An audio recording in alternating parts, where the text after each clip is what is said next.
जय हिंद जय भारत दोस्तों, welcome to our channel genius of commerce. Guys, आज की इस वीडियो में बात करते हैं क्लास 11th के बीके गोयल सर की बुक से टॉप 10 बेहतरीन क्वेश्चन। जिस तरह मैंने जर्नल के 10 बताए, अकाउंटिंग फॉर जीएसटी के 5 बताए, उसी तरह अकाउंटिंग इक्वेशन के ऐसे बेहतरीन क्वेश्चन जिसको करने के बाद आपका एग्जाम 100% बेहतरीन होने वाला है। और आप चैनल पर आकर थैंक यू अवश्य बोलेंगे, पर उसके लिए दोस्त आपको घर से ये वाले क्वेश्चन तैयार कर जाने।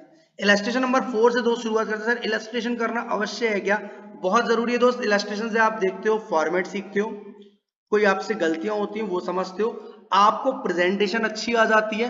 दूसरी बात, आपकी जो गलतियां एग्जाम में होने वाली है वो आपको बुक वाली जो चीज है वो इमेज माइंड में छपी हुई रहती है। और मैं सारे इलस्ट्रेशन नहीं करने को बोलूंगा, सिर्फ 2 या 3 ऐसे बेहतरीन इलस्ट्रेशन लेकर आया हूं जिससे आप पूरा का पूरा कॉन्सेप्ट सीख जाओगे। जैसे इस इलस्ट्रेशन के अंदर नो ट्रांजैक्शन है, यानी यहाँ कब इंपैक्ट कैश कैपिटल पर हो रहा है, कब इंपैक्ट आपका अदर एसेट्स और कैपिटल पर हो रहा है, कब इंपैक्ट एक दूसरी वाली एसेट्स पर हो रहा है, decrease in asset and increase in other asset, कब आपका इंपैक्ट एसेट और लायबिलिटी पर हो रहा है। तो ये नो ट्रांजैक्शन आपके लिए बेहद बेहतरीन है, जहां पर आप पहले वाले ट्रांजैक्शन में कैश कैपिटल, कैश बढ़ेगा कैपिटल बढ़ेगी, दूसरे वाले ट्रांजैक्शन में अगेन कैश बढ़ेगा कैपिटल बढ़ेगी, तीसरे वाले ट्रांजैक्शन में इन्वेस्टमेंट बढ़ेगा और एसेट्स कम होगी आपकी कैश, चौथे ट्रांजैक्शन में कैश बढ़ेगा कैपिटल बढ़ेगी, पांचवें ट्रांजैक्शन में आपका गुड्स बढ़ेगा यानी स्टॉक बढ़ेगा और लायबिलिटी बढ़ेगी, नेक्स्ट ट्रांजैक्शन में आपकी ड्राइंग्स की वजह से कैपिटल घटेगी और कैश घटेगा। सर, पूरा इलस्ट्रेशन तो आपने ओरली सॉल्व करा दिया।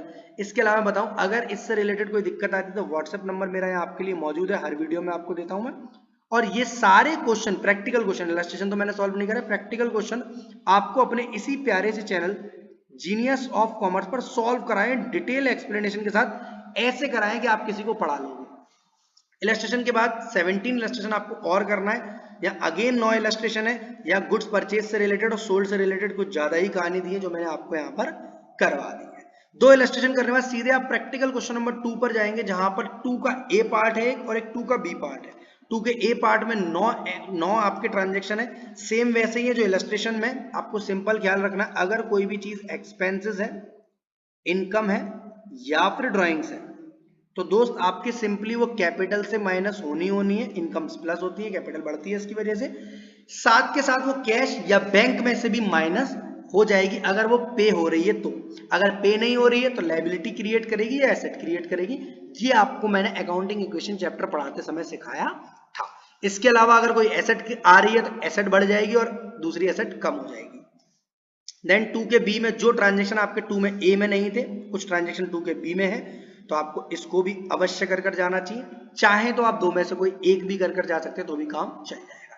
क्वेश्चन नंबर 2 के बाद आपका क्वेश्चन नंबर 5। सर, ऐसे ट्रांजेक्शन लेते हो जिसमें 8-9 होते हैं जी, ताकि आपका एक सिंगल क्वेश्चन से कम 5-6 उस टाइप के सिमिलर क्वेश्चन क्लियर हो जाए। क्वेश्चन नंबर 2 के बाद सीधे 5 लेना है, 3-4 नहीं करना आपको। इसमें अगेन कॉस्टिंग दी हुई है गुड्स की, तो इसका बचा हुआ गैप जो प्रॉफिट है वो आपका कैपिटल में ऐड हो जाएगा, बाकी स्टॉक में माइनस और कैश में प्लस, या फिर आपके डेटर में प्लस कर दिया जाएगा। क्वेश्चन नंबर 5 के बाद आपको 13 लेना है, जो फॉर्मूला बेस्ड क्वेश्चन है, बेहद आसान है, मुश्किल से 5 मिनट लगेगा।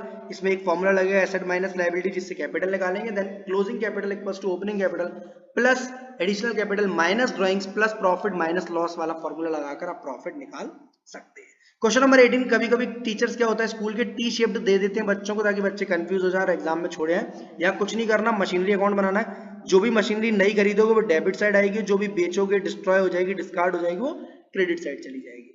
इसका टी शेप अकाउंट बनाकर आप और दिखा सकते हो। दूसरा अकाउंट रघुवीर का, ये हमारा क्रेडिटर है, तो स्टार्टिंग क्रेडिट से होगी, सामान खरीदोगे तो क्रेडिट में जाएगा और पेमेंट करोगे तो डेबिट साइड आएगा। आफ्टर दैट क्वेश्चन नंबर 26 आपका इंतजार कर रहा है, बहुत सारे 7-8 ट्रांजेक्शन लेकर, जहां पर अकाउंटिंग इक्वेशन अगेन बनानी है। यहां आपको बच्चे दिक्कत करता है 33.33% को क्या करें, 1/3 ले लो और इसके बाद जो भी अमाउंट आया उसे 3/4 से मल्टीप्लाई करना। 3/4 अमाउंट को कैश में जोड़ देना और बाकी के 1/4 अमाउंट को डेटर में ले जाना। अगर गुड सोल्ड हो रहा है तो परचेज कर रहे हो तो कैश से माइनस कर देना और क्रेडिटर को बढ़ा लेना। देन क्वेश्चन नंबर 27 आपका इंतजार कर रहा है दोस्त, यहाँ पर 10 ऐसे ट्रांजेक्शन लेकर जो कि आपके ऊपर भी आए हैं, बट एक बार प्रैक्टिस के रूप में आपको एक सिंगल क्वेश्चन, जिसे मैं मास्टर क्वेश्चन बोलता हूं, जो कि सारे क्वेश्चन एक तरफ और ये वाला क्वेश्चन एक तरफ कर लोगे तो आपका बहुत अच्छे से अकाउंटिंग इक्वेशन हो जाएगा। आखिरी दमदार, नहीं करोगे तो भी काम चल जाएगा, कर जाओगे तो मजा आ जाएगा। 10th नंबर का क्वेश्चन है, 28 नंबर का, और इस पूरे काम को करने में मैं आपको झूठ नहीं बोलूंगा, इट टेक्स कम से कम 3 आवर्स।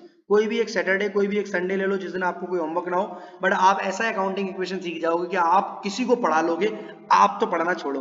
ठीक है, व्हाट्सएप नंबर मेरा गिवन है, किसी भी क्वेश्चन से रिलेटेड कोई भी क्वेरी आती है तो आप पूछ सकते हो, अदरवाइज प्रैक्टिकल क्वेश्चन के सॉल्यूशन मैंने ऑलरेडी आपके अपने favourite channel genius of commerce पर डाल रखे। वीडियो अच्छी लगी तो लाइक का एक बटन होगा वो दबा दें, शेयर कर दें ताकि आपके साथ आपके दोस्तों का भी भला हो जाए, और चैनल को अब तक सब्सक्राइब नहीं किया सब्सक्राइब करो, क्योंकि अभी cash book, BRS, accounting equation तो आ ही रही है आपकी, और भी कई सारे चैप्टरों के टॉप 10 टॉप 5 क्वेश्चन और प्रैक्टिकल क्वेश्चन के यहीं पर सॉल्यूशन आने वाले हैं। जय हिंद, जय Bharat, love you to all of you, be happy always.